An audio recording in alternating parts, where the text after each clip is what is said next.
Kozhambu Molagai Podi is a very innovative powder which is used in many families. This I would say is an upgraded sambar powder with more ingredients in it and facilitates in making both vegetarian and non-vegetarian dishes. There is not all the garam masalas added to it, but fennel, which is soft, is added to this powder. This powder is a very fragrant powder and adds a lot to your gravies that you prepare. And I'm going to show a couple of recipes using this powder. So let's see how to make Kozhambu Molagai Podi.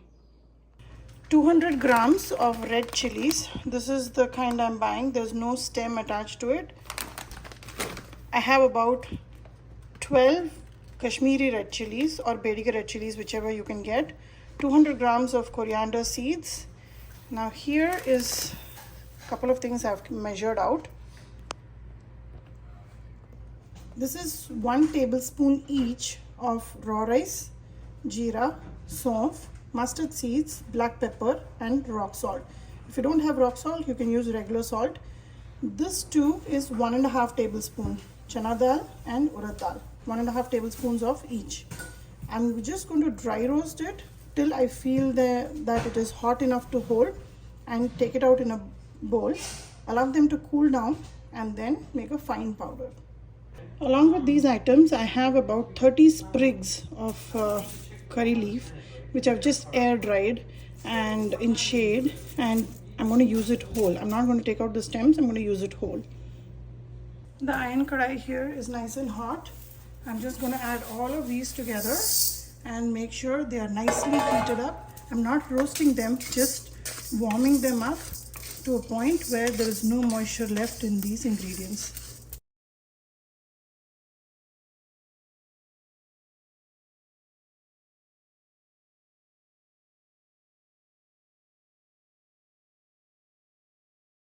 Now I have all of them dry roasted. This is nice and warm to touch. That's how we want it. Let it all come to room temperature. In fact, it should be cold to touch. All these ingredients, all the chilies. The curry leaf is completely dried. You can see it is totally crisp. It will just powder up if I crush it in my hands. Now I'm doing this at night. I'm going to leave it alone and make a smooth powder in the morning.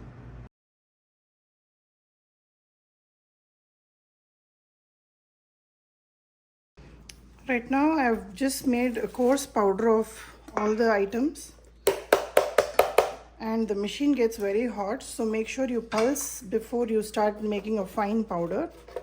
And I am halfway into making this.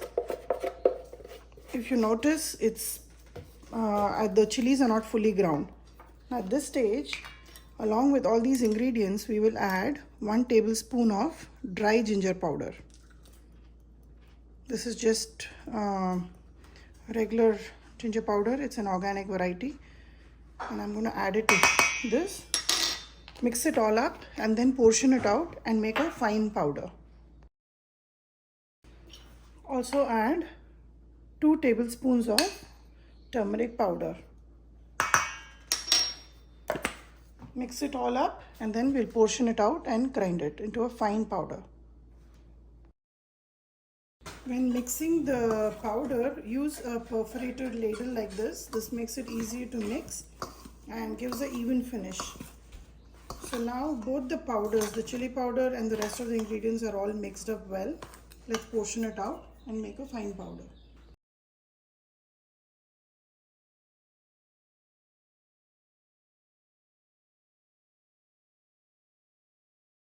I have ground them together and right now the powder is mixed well.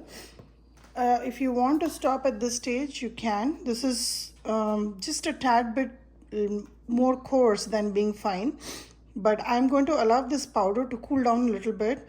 Since it's a high-powered machine, the powder does get warmed up very much. So I'm going to divide this powder into 2 mixing bowls and allow them to cool down a little bit before I put them to the grind again and make a finer powder than what I have here.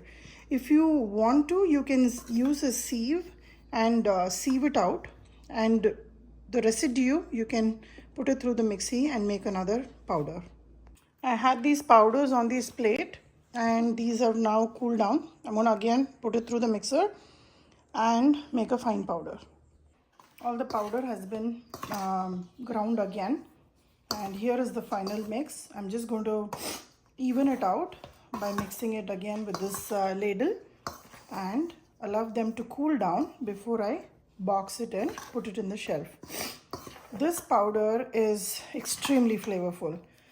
This is probably an upgraded sambar powder, I would say. I've already given the recipe for my traditional family recipe of sambar powder. So this is a little bit more ingredients, and this will go really well making vetta Kozhambu or even using it as a fish fry masala. And for your tomato tokku, I'm going to use this powder and make tomato tokku. You can even use a sambar powder to do so. This powder is so fragrant, my whole kitchen is smelling so good. So have your vent on if you are in the United States, because this is going to be lingering around the smell, and very flavorful masala. Kozhambu Molagai Podi is ready. So allow this to cool down, box it and keep it in an airtight container. Always add a wooden spoon to the container so that if there is any moisture, the wooden spoon will absorb. This masala should last you a good bit for at least 2 to 3 months. If you think the quantity is a lot, just freeze half of it and use half of it, and the freshness will remain intact. Give it a try and let me know how it turned out for you.